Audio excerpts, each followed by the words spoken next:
Welcome, hello, oi, as Weezy would say. Welcome to another episode of Props to Consider and Then Maybe Bet. I am your host. I am the paragon of virtue. I am Lou Betya, here for UFC 290. Quick recap last week. Brought Dan Levy on, hit 4 of them. That's great. We can do way better. Got a pay-per-view, bringing in the big guns. First and foremost, the scheduled guest, the king of Twitter Spaces, the greatest hair in the business, and one of the funniest people in this space. I don't use that term lightly, as I am hilarious. And also drinking a pure American beer. Shawn Orr, how you doing, my man? Thank you for coming on the show. I appreciate it. Yeah, I'm good, man. Thanks for having me. Really excited to go through this and talk about my favorite spots, but also I just got to give a shout out to Bud Light. You know, they try and use cancel culture to get rid of us, okay? But we're out here, we're supporting Bud Light, a true American beer. So everybody out there, leave a comment if you support Bud Light. Hit my at Shawn Orr with your Bud Light picks. We're out here, we're strong, and we're fighting back against cancel culture. And that's a great segue into my next guest, who, from all I know, loves America.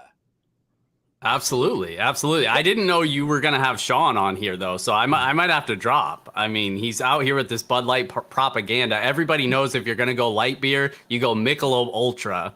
It's no question about it, but we're going to have to power through it for you, Lou. Well, I'm drinking a Cadillac Mountain Stout from Maine. I don't care if it's hot as balls out, but if I have to pick between the two of you, A, Shawn was the scheduled guest, and B, Shawn's beer choice most relates closer to my favorite song in the world, which is America, fuck yeah, coming again to save the motherfucking day, yeah. They say 30 seconds for the YouTube. Every morning I wake up and sing that. So I don't blame you. So let's start with you, Shawn. I asked this of all my guests. Betting perspective versus fan perspective. This is the most juiced favorites we've ever had on a UFC card.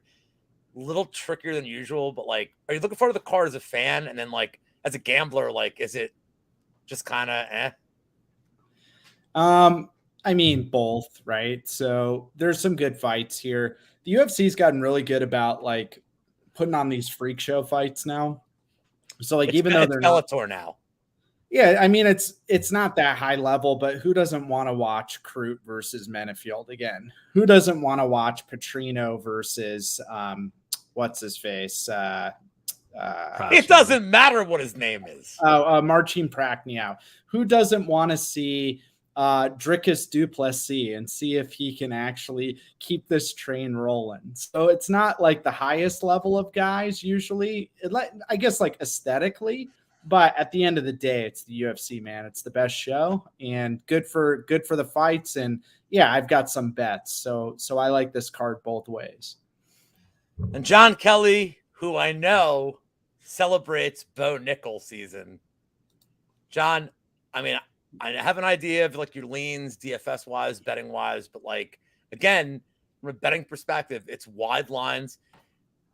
I know this is not a DFS show, but a lot of people in 9,000 range that are look like they have crazy equity. Is it a weird card for you? It's kind of pick and choose who you roster? It's not a weird card. It's actually a great card. So I'm a big proponent of more decision points. In theory, that should give us a bigger edge, the more decision points that we have. And you mentioned the 9K range. I mean, it's absolutely loaded. There's Tyra, Jack Della, main event, obviously Bo Nickel. There's so many guys that have that first round equity. There's going to be a ton of key decision points. And yeah, I'm excited to see how it shakes out ownership wise, especially. I think every week is an ownership leverage game, but specifically weeks like this, where you should basically solely be playing on leverage. But we'll save that for the DraftKings talks. I got a couple props for you, Lou. I'm locked in. I'm ready to go. Let's get it. So before we get there, please, guys, hit the like button. I have to do this all. This is YouTube tells me I need to do this. Hit the like button, hit subscribe. Please go follow Shawn Orr and John Kelly, by the way.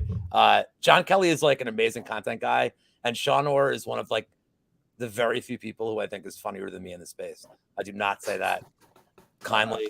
Let me just shout the chat real quick. Come on, man. Well, There's Daz right there. What is we got what's Daz? He's just making noises. We got Dixon Slatter. We got Prince of Mischief. We got Mushroom, who we'll have to have a bacon show one day. But we got Mutality. We got Eagles 1985. We got Eric the Red. We got Andres Luera and George, the narrative king, George De Niro, one of my favorite people, and Brent, who was slurping all four of us last night, and he's loving what we are selling. We got Subhub and Gaucho, and that's it for the singularities. All right, so we're here to talk about props. Shawn, you are the closest to me in terms of top time. Shawn, what's the first prop to consider in the main event? We're going to do 3 props each, guys.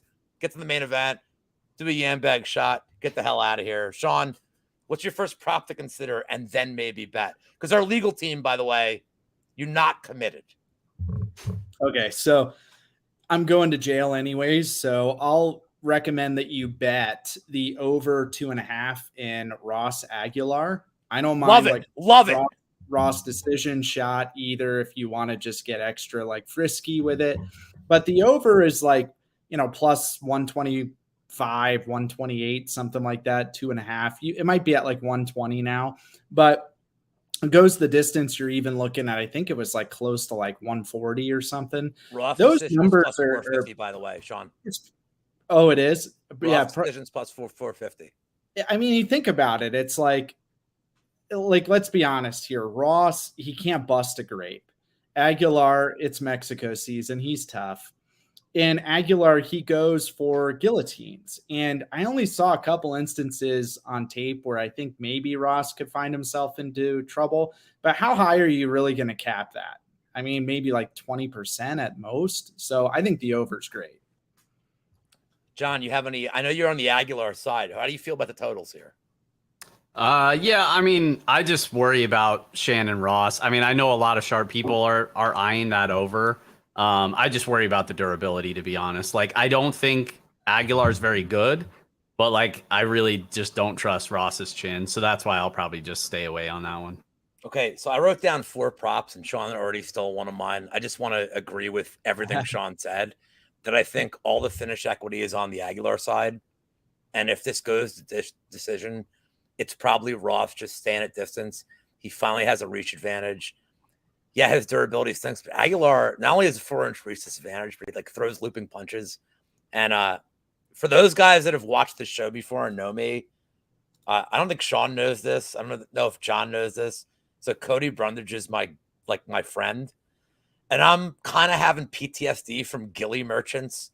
So I'm not like so happy to jump on the Aguilar side right now as a guy who just will like tell Cody Brundage, like, hey man, I'll like hold my beer. I'll jump more than 3 in a fight. Ross's grappling's right. I love this fight going over. I think Ross has decision equity. So I'm just with Shawn here. Like, I have extra props, but like, I love this one to start the card. John, what's your first prop to consider and then maybe bet? Yeah, so I'm going to start off with something I think you guys will be on board, and then as we progress, you guys may not be on board as much. So the first one is going to be Cameron Simon, not just the straight knockout prop, but if you play, so everybody's expecting him to kill this dude in round 1, right? So DraftKings has a plus 110 for round 1, but they have a plus 550 for knockout in round 2. I think if Mitchell somehow survives, which he probably won't, let's be honest, but if he somehow survives to round 2, that knockout prop probably looks like minus 110. The way that I think is a little cheeky to play it is if you have multiple books, BetOnline's KO1 price is actually plus 180 as opposed to the DraftKings plus 110. So you can actually play both. Play the KO1 plus 180 on BetOnline and play the KO2 on DraftKings at plus 550. So if it happens in round 1, you profit 0.8. If it happens in round 2, you profit 0.4 or 4.5, right? I got to check my math there. But yeah, so I think that one there would be no math.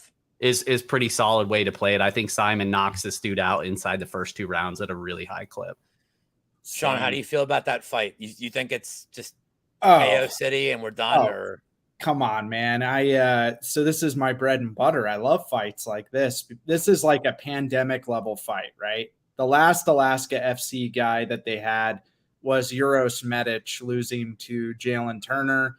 Before that, it was the guy that Yanez absolutely detonated in round 1. So these guys from Alaska, they're spending all their time doing crab fishing. They're not training. And I think that it's going to happen in round 1, but I'm pretty fortunate because I got the plus 300 KO one on Bet Online. And that was pretty early.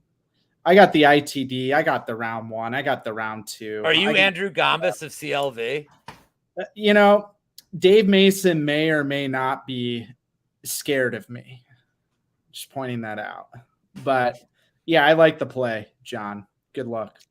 Thank you. I have a bet on fight starts round 2. It's even money. Simon like plays with his food a lot. So I'm with you guys and like this fight at least getting out of the first, but like so one other thing I was going to add to that is like Simon is not really a super fast starter. Like you go back and watch all of his fights, even on the regional scene, like a lot of them, his finishes were coming in round 2 and round 3. He only has 2 first round finishes and they were like in over his first couple fights. Like you watch the fight against, was it the Mana Martinez fight where round 1 was super competitive. He started off kind of timid and then just dominates from that point on. That happens in a lot of his fights. He kind of takes his time and then relies on that cardio to take over in the middle and late rounds. So a lot of his finishes actually do end up materializing later. So that's another reason why, you can still get a little bit of the KO1 if you shop around, but definitely that KO2 I think looks like value here. I mean, he even took time to beat the greatest nickname of all time, Obi-Wan Shinobi the Pillow. It took him more than 1 round. I don't want to spoil the later portions of the show, but Cameron Simon has a very unique stat where he has a 100% hit rate in multiple fights for a plus 2,000 prop. Don't want to give spoilers away, but just putting that out there. But I like the fight goes past the first round myself there. I think he does kind of take his time. But all right, I'll start with earliest fight to latest. It's not in odds order. Sorry, guys. This guy's dying in round 1. I'm just going to tell you. I mean, he's dead. Probably. I know, but that doesn't give me enough time for we'll get there later. So I'm going to start with the fight that is the internet, one of the internet. Oh shit! No, I wrote the wrong one down. I gotta look this one up. But let's talk about the Shannon Ross fight. Did I mention the split decision here? Mm-mm. Oh yeah, let's go. You like split? So no offense to you, John, but I like to watch everybody in the space. I have 900 TVs. They all cost $4, so it's really cost effective. And I watched the club and sub last night with Pepe Sylvia because somebody's got to keep Danny Lags from spending more than 3 seconds on a fight. Somebody's got to stop this monster from talking too much. I love the club and sub, by the way. Shout out to Stargarian. Go watch the club and sub. It's one of my favorite pods all week. And Pepe was like a lot of overs. He liked the overs. So we talked about this Ross Aguilar fight, and it's not just that I like the fight to go over, but if you're going to get a guy who in Aguilar can win minutes on the ground and Ross can win minutes on the feet, and I don't think there's going to be a true minute winner. I like the splits there. It's plus 550 the last I checked.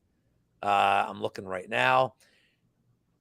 Aguilar is plus 1,100. Shannon Ross is plus 1,400. Shawn, you have a host on a Spaces that like split decisions, don't you? Mm-hmm. Yeah, Tim. Mr. Troiano. Mm-hmm. And I know Tim's like chomping at the bit because it'd be like 1,100 to 1,400. Yes, please. So I like that a lot. I have a couple other split decisions here. So shit. So I wrote this down wrong. Yeah, that's a decent one, I guess, because I guess if you think about it, if you're like visualizing it, it accounts for one of John's worries here, which is there might be like a knockdown. Aguilar might like knock him down in 1 round and not finish him. And, some of the rounds could get kind of dicey. But I leave all the split stuff to Tim. He's got a little computer in his head that calculates that. I can't do it. well, the only 2 picks I have left are split decisions. Oh boy. Oh my God. Which is, well, I got to have one. But I will Yeah. move on to you, Sean. What's your second prop to consider, and then maybe bet? Oh, man, this one is near and dear to my heart. I mean, it doesn't even have to be a prop. You could just bet the money line. You could do money line plus 220 for Robbie Lawler. But I also think points is fine as well. I think it's going to go the distance. Give me Robbie. Give me landing the harder shots, just being more vicious in there. But at the same time, he's a little older. Doesn't really have the same snap on his punches. Everybody's talking about Nico Price wrestling this fight. The guy had 2 knee pads on last fight. He's pretty old. So did Kevin Lee. So Kevin Lee had 2 knee pads on. Everybody that's showing up to these fights with 2 knee pads on is just looking terrible lately. And I think he's one of them. So give me Robbie. Decision. John, can I ask you a question? Is 2 knee pads the worst base? We know that being divorced is the best base for MMA or Ramadan.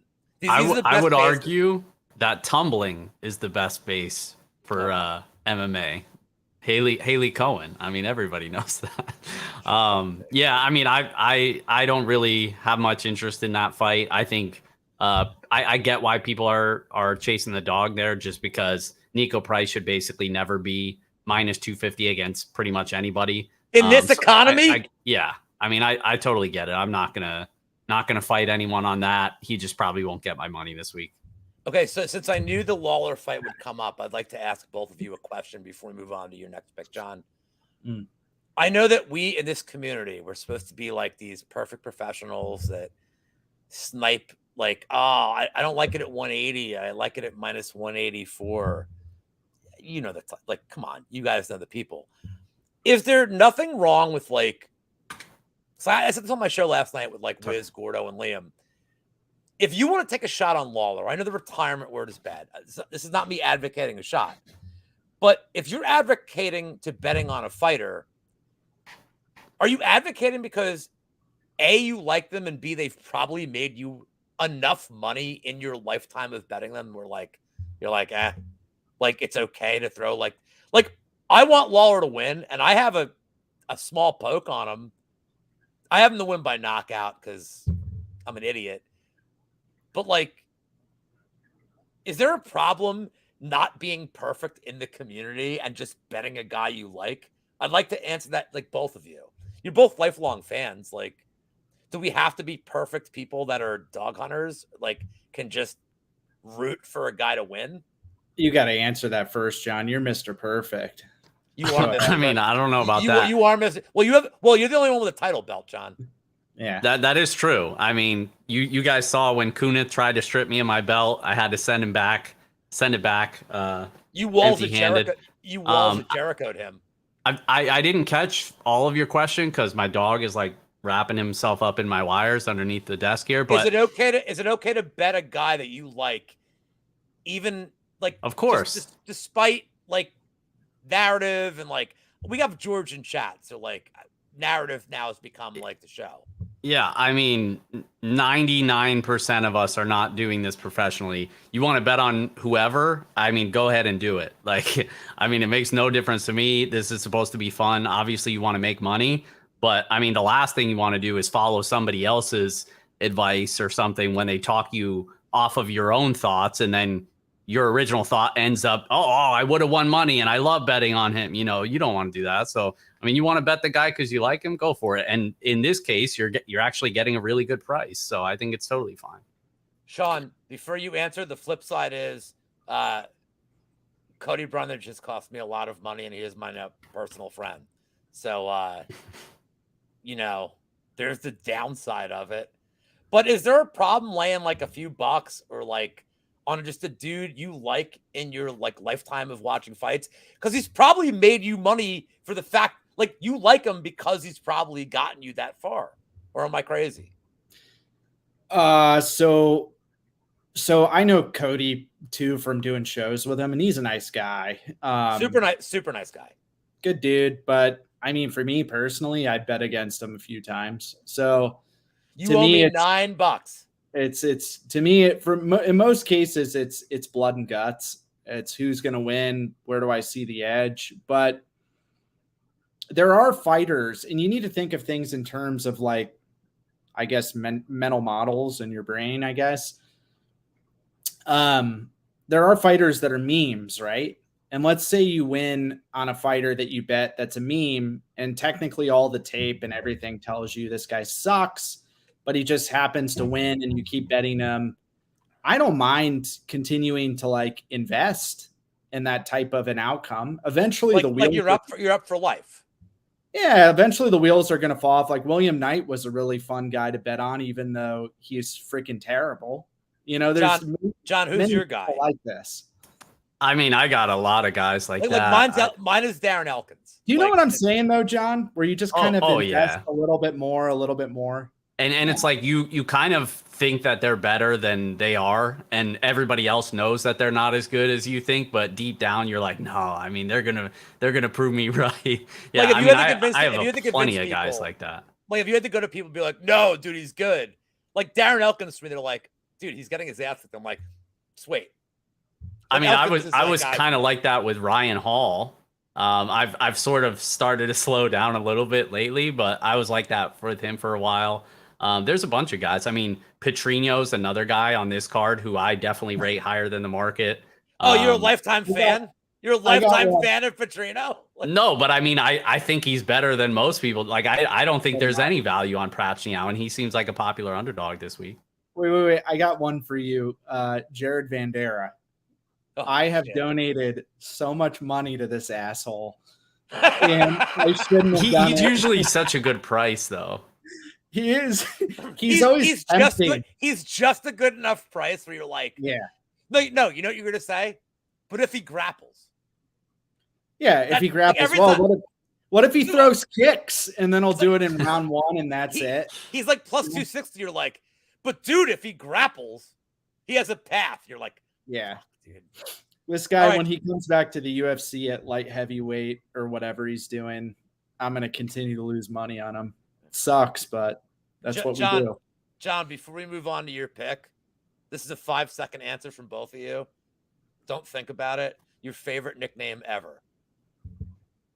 Favorite nickname. I said don't think about it. Just top your head. We talked about this last night with Gordo and the panel.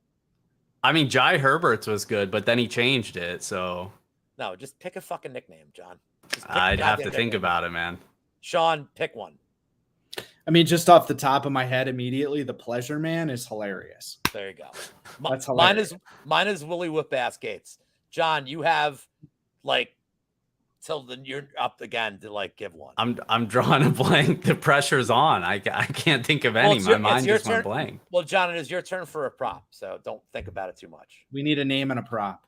I can definitely give my prop. I'll get back to you on the nickname. Sean's gonna take over the show after this week. So the next prop that I had an honorable mention, but because it's FanDuel, I'm just gonna give the honorable mention and then I'll give my official one. The honorable mention was gonna be Menefield by knockout in rounds 1 or 2, the FanDuel special, and that's plus 240.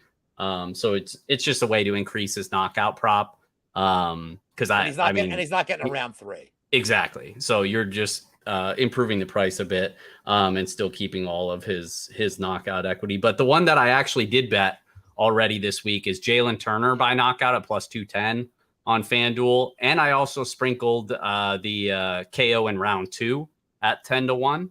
So a little bit more of a long shot there. But I mean, I think Jalen Turner kind of runs through Dan Hooker. And it kind of hurts me to say because I love Dan Hooker, but I really think it's the end of the road. I mean, changing weight classes, changing hairstyles, getting more tattoos. I mean, this dude is he's 33 years old, which I'm about to turn 33. So he's going through the midlife crisis. Like he's searching for answers here. He's not going to find them against the tarantula, Jalen Turner, who's just going to walk right through him and knock him out. So I like the knockout prop at anywhere you can get better than 2-1 and the knockout in round 2 at 10-1. So to prove that I listen to everything in the community, I said this last night on our show, John. when I talked about this Turner fight. I said John Kelly, because I always give credit, because most of you are smarter than me, meaning all of you. And John, you brought up like the very good point about the midlife crisis. And I said this on the show. I'm like, this is not things that a rational human being does. It's not something people do that are focused on becoming a champion. Like, hey, my ankles look like shit. Let me get tattoos. Let me dye my hair. This is different than like Elvis Brenner dyeing his hair. Like, that's like a team camaraderie. Like, it is. And it takes 10 minutes. Getting your ankles tattooed does not take 10 minutes. It's like, hey, man, I have nothing to do better in my life than to feel like my ankles suck. It's weird, man. And John and Shawn, I know I'm older than you. You motherfuckers don't even know what midlife crisis is yet. But that's shit that I don't, even me, I'm like, what the fuck's this guy doing? It's weird, man. It's weird. Wait, you know what sucks too? Is for a long time, the cheat code probably was, you know what? I'm having a career crisis. Everybody tries all these dumb things. Let me change camp. Sure. Class. But Kevin Lee officially ruined, let me convert to Islam. It no longer works. So Dan Hooker has no hope. He's going to have to become like a Scientologist or something. That's like the next. Well, phase. you know, it'd be awesome. We don't know if Scientology is a good base. Like, here's what we know are good bases for MMA: getting divorced, getting cheated on, tumbling, and apparently Ramadan, but only if it's after 31 days. Because if it's the first 14 weeks, like the first 14 days, you suck. So we're still acquiring data as to what makes a good base for MMA. So this is why the show. Islam. Oh, look! Hold on. Look at this asshole that's in chat. Look at this asshole. The Timothy king of Freya. split decisions. Who I have like all the. You know what? I'm gonna go against one of my split decisions. Tim didn't even take the time to put a profile picture. No, he didn't. He's busy. Shameful. Dude, he's busy following Dumpy betting like fucking like Eurasian basketball. Darts. He's too busy. I remember Tim. Betting darts is all right. It's like, what? If it's Michael Van Gerwen, that's fine.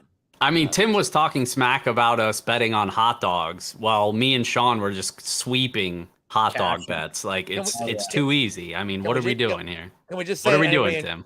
Anybody in chat, just so you know, it was always the under. It was always the under.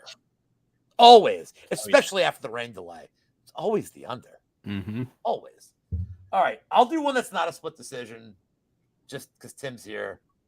Let's talk. And I hate these odds. I remember the days back in the old school, like last year, when you could get somebody round 3 at like a good price.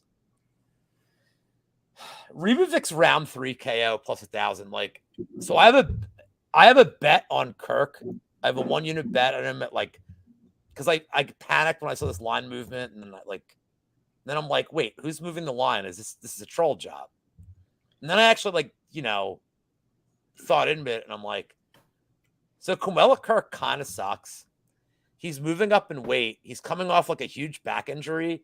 I think his cardio is going to be better, but like, he's going to struggle more to get takedowns against Rebovic's, who I know Rebovic's takedown defense isn't great, but like, he's going to be way stronger as a human being than Kirk, and I think he's going to struggle. I trust Rebovic's cardio. His striking is definitely better. So the round 3 KO for me, Rebovic's plus 1,000. Let's go. All right. My guy Aaron the Dog's here. He is slow as shit. What do you guys feel about like the crazy line movement that Andrew Gomes caused? Oh, I mean, I know a few guys who like the Kirk side. Kirk is, to me, is mush of the week.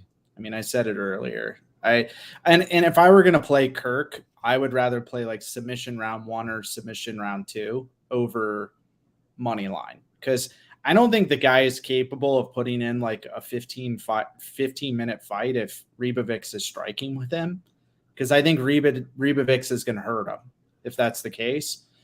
Kirk just does a lot of stuff I don't like. The back injury is, if you're planning on this guy to wrestle, not great. for 15 minutes, I mean, I'd rather take the early sub prop. I do think his jiu-jitsu is definitely a lot better than Rybavic's, so I think he could catch him early. So just before we get to the final props, before we get to the main event, for you guys that don't listen to Shawn in the spaces, like, I think Shawn is funny as shit. But what I like about Shawn is, like, there's no ego. Like, there's no ego about, like, if you have a take. So what I'm bringing up is this. The Nick Fiore Chase Hooper fight week. Mm-hmm. I mean, it's a week for me where, like, look, all three of us were on Hooper. Mm-hmm. This is not like we're right and everybody else sucks. Also, we were right and everybody else is the worst. But, like, we're in the spaces, like, Narco, I respect Narco, and, like, Narco and I are buddies. Like, we respect each other immensely. And Narco standing for Fiore, and I hope he watches this because he knows I'm busting his fucking balls. And you made some comment. You're like, here's the problem with Fiore. He's not good at anything that he does ever. Like, that was, like, where you started. And you even told Narco, you're like, I think you're just looking at Hooper and thinks he stinks without looking at, like, that Fiore is not a very good fighter ever on tape, ever. Like, you broke it down technically. You're like, in this fight, he did nothing. Like, and there was no argument. Like, you made it, like, so crystal clear. Like, well, what is, and, like, you don't want to fade a bad fighter with another bad fighter. It was like, you were like, yeah, Nick Fiore is just a very bad fighter. And you, like, shut up everybody in spaces. And I'm like, I actually upped my unit size just hearing your take. Oh, well, that's good. Because John Kelly was definitely, like, I felt like I was like, a sergeant in his military.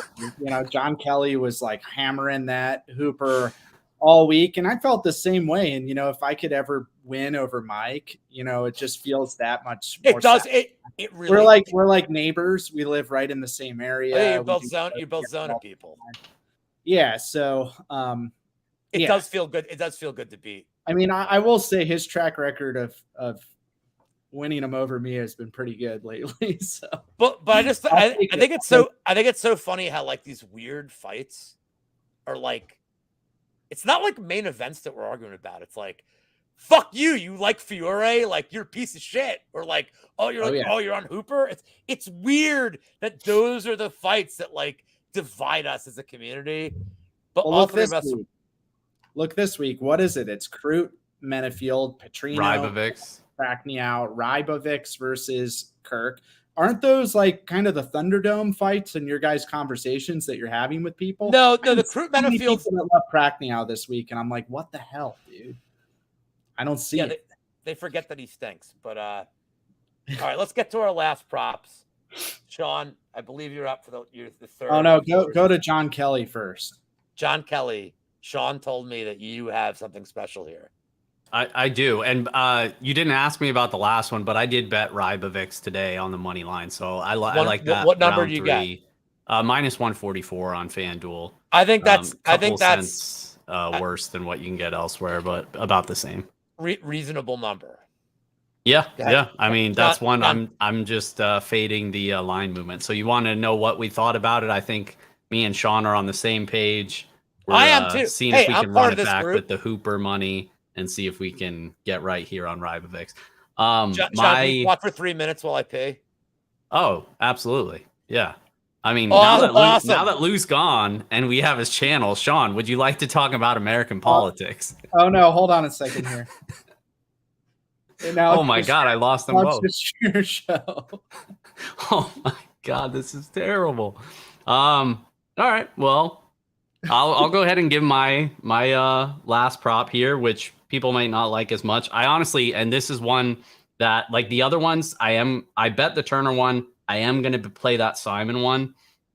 This one I haven't bet yet, and I don't know if I'm going to play it, but if I do, this is how I'm going to play it, and it's Dricus du Plessis by knockout at plus 550. I do think Robert Whittaker basically dominates him. I just think the KO prop is nearly du Plessis' money line, and I think that's the way that he has to win. That's his only win condition. We've seen Whittaker, like, that's literally his only weakness, is that he has been hurt before. I think it's possible that du Plessis, a guy who hits hard, who throws like crazy, who is basically a madman and carries his power for 15 minutes. Plus 550, you could do a lot worse. So I was trying not to give away all the the square knockout props that are too obvious. So this one's a little bit more of a long shot. Dricus du Plessis plus 550, and give the African the shot at the title here. Next. Can I ask you guys why I just got a message from Ron DeSantis saying I love the MMA engine? He's a supporter of the show. Wow. Apparently he's like, oh, I heard everything. Hey, I you got know my why? headphones. Well, he secretly has a case of Bud Light. For sure. I have a bet on du Plessis, just so you know, before we get to you, Sean. I have a bet on du Plessis, and I broke this down very accurately on the last 3 shows I did yesterday. And I said, I have no rational explanation. He's going to get knocked down 3 times, and he's going to hit like a flying toe hold in the 3rd round. Like, I actually looked at his round 3 sub. It's plus 5,000. And like, could he get crushed for 12 minutes and win? Yes. And where's George? Did George leave?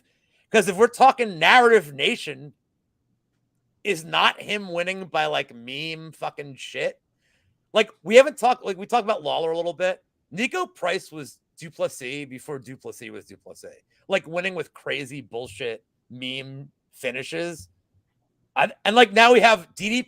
Like, we have to find a way for du Plessis and Deletes at a fight. Like, who can win with like you can only win with like a pro wrestling move, like the figure 4, the walls of Jericho. Like, if you put them in a fight where like that's the only way to win, it's gonna be fucking hilarious. But all right, Sean, what do you got? Other than America. Oh yeah, always got America. I'm gonna give you one that's gonna be really screwed up for you guys. So I'm just gonna outright fade Petrino KO because I think it's just way too juiced, and I'm gonna go with Petrino by submission or points at plus 390. The reason for this is because the guy is actually a pretty decent wrestler. I think people are sleeping on that. I think he proved it pretty adequately against Pleasure Man. Pleasure Man's actually not a bad grappler whatsoever. He made some mistakes in that fight. And I don't know, man. I'm just seeing some stuff in the Pacquiao fight versus Lins where I was like, I don't know, man. I feel like if Lins was just slightly a little more stronger, a little more motor. They told him. Little better grappler. I feel like he could have submitted this guy for sure. They told him, Sean, if you hit him again, the ref told Pacquiao, if you don't fight back. He told them both. Yeah, my thing with this Petrino guy is he kind of, he's obviously like steroided out. Technique on his punches aren't really that good. He kind of pushes his punches. He can kill anybody for sure because he's just an absolute tank. But I don't know. I feel like with some of these guys like Bo Nickel, Petrino, when they've got their KO line so high, you've got to start looking at fading that equity and going elsewhere. So I like it. Let's go. Love it. John Kelly, what do you think? I see John. him like squinting there. He looks disgusted with me. He's muted. John, be a professional. He's muted. No, I was muted John, because I was Googling who John Duggan is. I was trying to figure out who that reference was. I don't know who that is, and I couldn't. Hold on. He meant Jared's kind of playing with you. So there's Hacksaw Jim Duggan, the pro wrestler, and then there's Jim Bob Duggan, who is, let's just say, very different than the pro wrestler. These are very different Duggans. They're 2 Duggans not united. Okay. John, I missed the reference, so that's on me. John, the internet is like a fun place. Have you heard of Threads? I have. I know Sean's a big fan of Threads. He's trying to rally the troops to stick it to Elon and move over to Threads, but I have a hard time seeing it happen. By the way, blow up your Tesla and go to Threads. That's my. I mean, by the way, we're all betting like Zuck round 1 sub, right? For Bo? Zuckerberg round 1 sub. We're all betting that, right? I don't know. Elon's kind of fat, bro. I feel like Elon's a good live bet if he has like I could say it on my channel. If he has retard strength, I feel like if Zuck doesn't sub him in the first, here comes like the tank that is Elon. But I feel like round 1 subs the play. You guys don't think so? Or you're on the Elon side? Have you done jiu-jitsu before? Me? Krav Maga. Yeah. Okay, so like once you're at like Zuck's level, Zuck's like a blue belt, you're still like not that capable of dealing with these monster fat boys. I feel like if Zuck like gets up to like a purple, like 2 or 3 stripe, I think he handles Elon. But like right now, Elon might be able to just kind of hold him. I feel like. I don't know if you guys agree or disagree, but John, that's my analysis. John, this is the most important part of the show. Elon or Zuck? I mean, I personally love to see Shawn Orr standing for Elon Musk. I mean, that was not on my bingo card, but I'm glad we got it.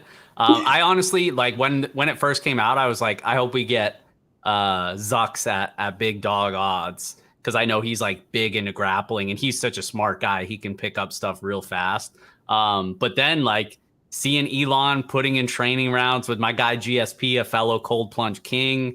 He's getting rounds in with some good guys, and he's actually training. And like Shawn mentioned, he is a lot bigger. So with enough time to train, I don't know. It's going to come down to the price for me. I don't have an official pick yet. We'll see. I feel like for me, they both deserve to have like an amazing montage they release. Like they both have the money to like do an amazing, like I need like, not to quote South Park, I need a montage, but I need like they both need to come up with like a ridiculously amazing montage of them training. Like this is going to be the biggest fight ever if they do it, because nobody that gives a fuck about UFCs. Yeah, but everything in the world is going to be like, I need to see this fight. Like, yep. So, all right. Who's going to host this? Who's going to host this, John Kelly? Is some Saudi king going to pay them to do this? Oh, like, to host the fight? Yeah. They're doing it in the Coliseum, right? Yeah, but there's only one guy that can. There's only one guy that can host. Dude, you didn't hear about that? They're literally doing it in the Coliseum. I swear to God. This is actually happening? Yes. No, it's not. Dude, Sean, I will bet you that this fight happens. I will bet you. No chance. I will bet you it happens. Both of them are very, very serious. Hold on. How much you want? What are the odds? Well, I think we have to set a date. So it needs to happen by, I would say 2025 is plenty of time for them to figure it out. It's happening next year. Okay. It's happening in the next I'm pretty sure it's supposed to happen next year, but I'm just giving a little bit of a buffer. I would say through the end of 2025, they will fight. I'll book you. What do you want to do? You want to do, so I have a bet with Gomes on something else. Do you want to do like a charity bet? It's like $250, just even money. Yeah, and then the winner picks where you donate to. Yeah, so if you lose, you're donating to the Clinton Foundation. Just let me know. I don't want to get put on any list. It'll be under your name too. No, it's official. Hey, I mean, John, it's gonna happen. So there's literally no risk for me, and I'm gonna pick. John, I don't know who I'm gonna pick, but let's just say I'm gonna think of a very creative charity for you to. John, no offense. All right. Shawn was the scheduled guest. You were not. So if Shawn says this bet's happening, I mean, that's right, man. Oh, it's happening. If I have to break the tie. All right, let me get to my last prop and we'll get to the main event. I love all this shit. By the way, 50 of you live. Thank you so much. Go follow Shawn Orr. He's fucking hysterical. Go follow John Kelly if you want to win a lot of money, like in DFS and not just MMA. If you want to win like NFL fucking shit tons of money, John Kelly is the dude. And I hate John Kelly for one player in the NFL, and he knows who it is. Samaje Perine. And thank you for pointing out Samaje Perine, dude. Other sports, because my wife reminds me every single week that I suck at MMA and I shouldn't keep playing. John is like one of the brightest people. Dude, John's like the greatest guy. Dude, go follow John. He's like the best. All right, I'm sick and tired of not betting splits. It's been one fight since I didn't. I love this one. And this is one where like I also kind of wish I had Pepe here because I heard him last night. So I think this Yaragui Gomes line is so fucking wide. Yaragui's striking defense is shit. She didn't look great against Nunez. Look, I don't think Denise Gomes is some great, like, I don't know what her potential is. But she's a fight for your money kind of person. People ragging on her for like the Loma fight. I actually think Loma's like kind of improving. I think Loma's looking like she's learning how to be a grappler. Like I think Loma's on the up and up. And I don't think Bruno Brazil's much of a UFC fighter, but what Gomes do? She just ran through her. I think this is a super close fight. I have a bet on Gomes plus 3.5. I do have a small poke on the money line. But we're talking about like lines that don't make sense. Denise Gomes by split decision is plus 2,000. That's crazy to me because I think she has the grappling upside here. Yaragwi's grappling stinks. She went for 3 takedowns against Nunez. Nunez didn't get him. Kind of struggled early. And if this comes down to round 3, I think Denise Gomes is the kind of fighter that's going to fight for my money. Do I think Estela Nunez, or do I think Yaragui is the better boxer? 1,000,000%. But we talked earlier in the show about fighters that are just kind of like that mythical round 3 that fight for your money. And I think Gomes is that kind of fighter that's just going to be there. And I think this becomes a really wonky decision. At 20-1 for her split decision, it's bonkers. So people are rushing the window for this under at plus money. And I feel like most of them have not watched women's MMA fights. Shawn, how do you feel about this? Is the line wide? More importantly, do you just think the line is wide? Probably. It's women's MMA, right? So I bet the over minus. And it's not crazy. Is that a crazy number? No, I think the over. I was talking with John Stargarian, I don't know, 3 or 4 days ago. I was like, dude, look at this. I was John Stargarian, MMA Fox. Okay. And I was like 3 or 4 days. I'm like, dude, look at this over. I could easily see this over, looking minus 300, to be honest with you. So I bet it, nothing crazy. I think your split is fine, plus 2,000. I'm never going to talk you out of that, but I think Yargwai has top 5 potential, which I look at stuff like that. And I have kind of rankings of people. And while she might not be fighting close in her fights, famous last words, I think she's top 5 material. So we'll see what happens. But everybody takes bumps along the way. So, John, you have anything on that fight? I know that from a DFS perspective, with all these people in the 9K range, I'd love to tell you, because I know, John, I don't know how many lines you're going to play, but you have to have some Yaragui because she's going to be so low owned, right? I think Gomes might be a very popular underdog. Pantoja is going to be popular. Duplessis is going to be popular. What do you think about Gomes as a dog here, DFS wise? In a decision, does she get you there? You're on mute. You're very unprofessional, John. You're incredibly unprofessional. Shawn and I have been professionals the whole fucking way. You're very unprofessional, John. Who booked him? I'm so used to pre-recorded videos now that I can't even figure out how to unmute myself in a live. This is awful. I'm going to talk to the manager. You know what you say? It's clear, it's concise, it's short. You're none of these things muted right now. John Kelly, you're not clear. You're not concise. You're muted. John, didn't you record something the other day, actually, one of these videos, and you muted the whole thing and you had to re-record? Oh, yes. It was 3 or 4 weeks ago. That's actually happened twice, but the first time it happened, I caught myself a couple fights in, so I kind of laughed it off. But the one you're talking about that I tweeted about a month ago, I literally finished the whole card, and it was already late, so I was tired. Already went through the whole card, felt like it was one of my better episodes too. And I went to edit it and I was like, oh my God. So then I had to pretend like I was still excited to talk about the card for another 40 minutes. John, you're still on mute. No, I'm not. I double checked. I see what you're trying to do though, Lou. You said we're going to talk props. Oh, that's you start asking me all these DraftKings questions, trying to get the goods here. But no, I'm trying to run a good show. That's it. To answer your question, I actually don't think you need Yaragui. I'm probably going to play a lot of lineups this weekend because I really like this slate, and I don't know if I'll have any just because, like we talked about earlier, that those other options are just, so much better than her. I just don't see a world where she ends up optimal this week, to be honest. To answer your question earlier, I do think the line is wide. I'm not sure if I'm going to get to a bet on Gomes. I thought I would earlier in the week. I probably will at some point, just really small. on principle that it's going to be a WMMA kickboxing match. Neither of these girls are going to look to grapple. I'm glad you guys mentioned the over though. I didn't know you already bet it, Shawn, but I do like that. I'm going to have some sort of over. I don't know if I'll play the starts round 3. I was looking at FanDuel is not a bad price. The over 2.5, I think is minus. You said you got minus 155. I think it's minus 160 on DraftKings still. I think that's good. And I honestly like, one thing I like doing, it's kind of square, but it's actually been really profitable for me, is doing like finding fights like that where I like the under or I like the over, and then using the alternate over under whatever side I like as a parlay piece. So like for that one, the over 1.5, the alternate round on DraftKings is minus 300. So obviously it's very juice, but I mean, I think that should be, I would be shocked if this ended inside of a round and a half. So I think that's like a clear parlay anchor, at least for me this week. But yeah, I like the bets. I think it probably does hit the scorecard, so I don't hate a split on the big number on Gomes, and I do really like the overs as well.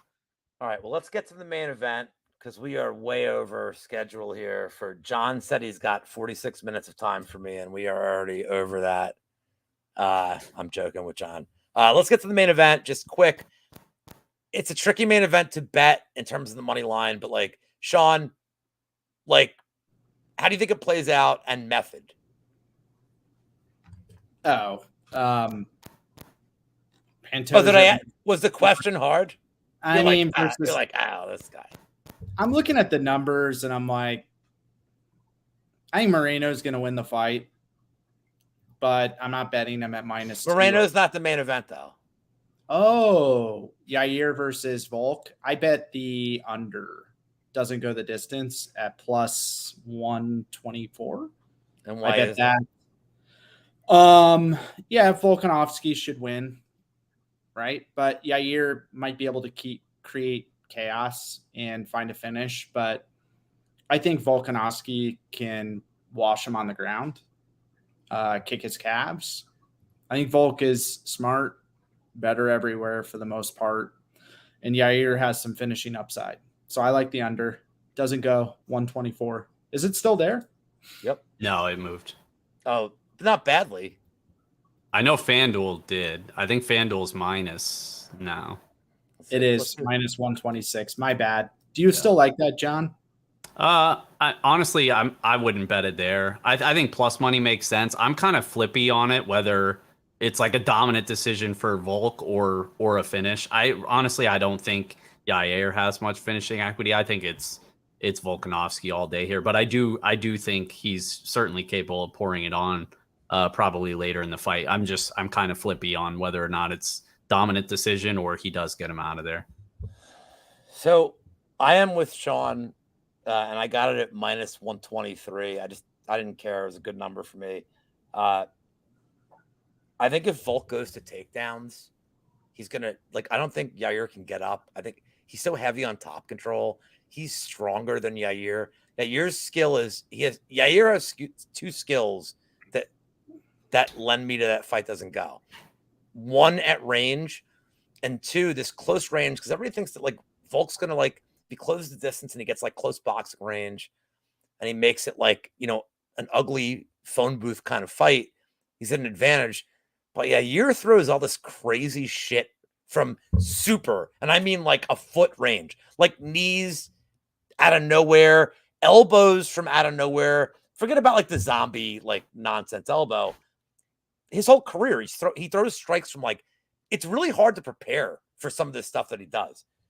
But meanwhile, if it gets greasy and Yair's just like hurting him, because we saw Volkanovski against Makhachev, who is not some renowned striker, just knocking him down and hurting him. If it gets greasy, I think in this fight, Volk can chuck him on the ground. And unlike Holloway, who went to takedowns, Volk will just, if he gets on top of Yair, I think he can just rain down like super ground and pound. He fights with urgency. I love the fight doesn't go here. I know the durability for both guys. It makes it weird, but I really do think that like, I feel like Volk round 4 is the play, but all right, guys. Don't you feel like Yair's just going to force the issue too? Early. So yeah, it leads to Thunder. And I think that and if Volk gets desperate, like here comes Yair, and like he's mad, dude. He's angry. Like Yair's totally like a complete skilled guy. The one thing I don't want to do, and we don't have Pepe here for this, is like the Mexican narrative. Like every Mexican's got to win now.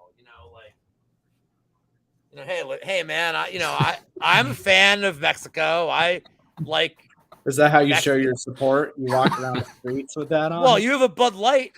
Why can't I? You pick up your no, Bud this Light. is because I'm a fan of trans people, though, not Mexico. Okay. I mean, I'm a fan of this hat. But yeah, I know. John's like, hey, John, no. This is why I do it. This is why I do it. John, I can't stress this enough. Shawn was the scheduled guest. You were the one that said, "Hey, man, I'm available." So, like, anything that's happening to you right now, John, with your horrible, like, sad face, can we meme this, guys? Can we meme this? Can we meme sad John?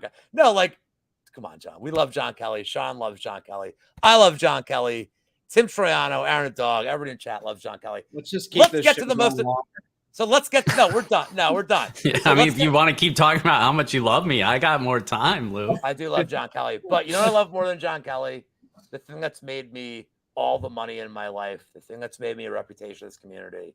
No, it's not being a sharp capper. It's talking about ball shots. So we're gonna get to the Yambag special. If you guys are watching for the first time, number one, shame on you. Why are you not watching the show every week? And number two, a Yambag special is a point deduction. It doesn't have to be a nut shot. It could be a cage grab. It could be an eye poke. Uncle Wheezy, who's been in the chat, my co-chair in the Yambag Society, we have cooked up statistical reasons why this happens. I want to bring up a certain guy whose name rhymes with Botman, who has decided to flame me for no reason and say, "Oh, you shouldn't be making these bets." But I got news for you. If you've blindly bet Yambags all year, you're up $25 if you bet $5 on them. They're calling them more and more. So statistically, do it. So, Shawn, I will start with you. What is your Yambag special? There are two very, very obvious ones on this card. Oh, but maybe you went outside the box. I get the easy one. Okay, cool. We're doing Crute and Menefield. That's one of them. And why? Because it happened? It has happened. Menefield is going to grab the fence, or Crute is going to kick him in the nuts. Who knows? I think some weird stuff's going to happen here. I think the chances this goes to a draw again are great, and I hope it happens. I hope we get a trilogy. I hope they go to a draw again. So give me a Yambag. Yeah. Do you think in the trilogy we get like just no rules? Like, can one of you die?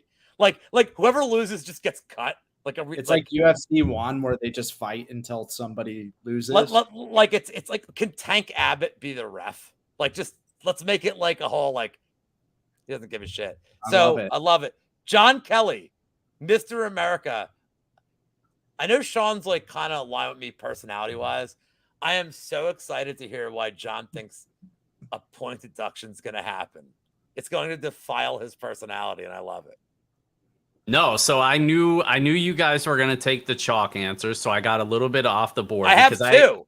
I expected you to say the Simon fight, which is very obvious. He loves kicking guys in the balls. He's 100%. I expected somebody to 100%. mention the Menefield Crute because of the fence grab, and I hope it happens again. Like Shawn said, maybe that could be the new Moreno Figueiredo, where they just run it back 5 times in a row. That'd be great. But I'm going with the point deduction in the Nico Price Robbie Lawler fight. Now, the reason being is because we've already established both guys are well past their prime. They're both washed. If you think about it, there hasn't been, I don't know if there's been any point deductions in their fights, but there's always some crazy stuff that happens in their fights. Like whether it's some weird knockout, like the up kick knockout from Nico. Nico's also had 2 no contests. I think one was a doctor's stoppage or something. One was a failed drug test. So it wasn't like point deduction stuff, but just some weird stuff. Robbie Lawler had the Ben Askren where he wasn't out, that weird thing. So all we need is like something weird to happen. Get Herb Dean, who has no clue what he's doing in the octagon, to take a point for something weird happening. I'm going Nico Price and Robbie Lawler. One of these wash guys does something illegal this weekend. All right, so I'll just take the Simon one because it's 20. He's 100% hit rate on a plus 2,000. But what I love about having people on this show is like, I feel like Sean's like, oh yeah, dude, this is, yeah. I hope this dude gets like fucking crushed in the sack. With John, I know like just John, you can say all you want, but you're like, honey, I'm going on air to talk about why a dude's gonna get kicked in the fucking dick, and I'm here for it. I am like, I'm fucking here for John. So yeah, walk me through that conversation, John. I mean, my wife makes fun of everything I do, so this is no different. She doesn't believe any of my internet friends are real. We're just a bunch of nerds that like to talk about fights, so it doesn't change anything on my end. My wife. Well, that is the end of the show, and we have gone an hour, and I want to thank my guests, Shawn Orr, who was scheduled, who I've wanted to work with for so long. He's funny as shit. He's so smart. His spaces are great. And John Kelly hopping in on no notice, who the first ever serious show I ever did on the channel, the first ever like, oh, I'm not going to be whatever. And I did a serious breakdown show with John. I was super, still to this day, super honored that John would spend an hour with me breaking down a pay-per-view. Thank you guys so much, Shawn. Saturday spaces, tell the people where to find you. Yeah, so me and Tim will do our normal Saturday show, so I'll post something on Twitter about it. That'll be around, I'd say usually 11 o'clock Central is usually when it is. That's Tim's time. And then after that, Narco does kind of a live space that we all go to. So just follow and join. Everybody can jump up and give their opinions. You're allowed to talk shit about somebody specific on the show, which is a great feature of my show. So if you just want to go full blast against somebody, just do it. So I appreciate you guys all listening to this show, and thanks for having me. I would advise the live spaces are great, tons of money there. What I would advise is if you're going to be somebody that goes to the spaces, don't put your GPA in your description. It's not like a recipe for success. Just putting that out there for anybody who would listen to that. John, not only are you a great gambler, but you are the king. You're the second king of DFS in this channel. My partner Monk, I have to give him, but the Mount Rushmore of DFS for me is you, Monk, and Kyle Marley. So tell the people where they can find you. They probably already know. I'm the least known of the three of us. Tell the people where they can find you and what you're up to. Yeah, first off, thanks for having me on short notice. The pleasure is all mine, as always. Thanks for the kind words. And it actually wasn't that short notice because Shawn let me know ahead of time. So for those that don't know, Shawn's kind of like my secretary. He's kind of like my secretary. So if you ever want to book me for shows, just get at Shawn. He'll, work my schedule and move some appointments, and we'll get it squared away. But yeah, thanks for having me on. You guys can follow me at John Kelly DFS. Might be doing a watch party this weekend. I haven't committed to it yet, but if I do it, I'll tweet it out and hopefully see you guys there. You can follow me on Lou Betya on Twitter. And without the and I know Shawn does not know this. John Kelly at least got a hint of this. This is my last prop show that I am doing on the channel. I am saying goodbye tomorrow. I'm taking a very long hiatus from the space. This is literally the last prop show I'm doing. Couch Warrior will be taking over the prop show after this week. All you guys that have watched, I thank you so much. I will tune in tomorrow and I'll explain all of it. But thank you guys. And this is a great way to go out. Like one ball buster and Shawn Orr was he also here to hear. So thank you guys so much. I will talk to you guys tomorrow. Good luck with your bets. And as always, protect your bags. See ya.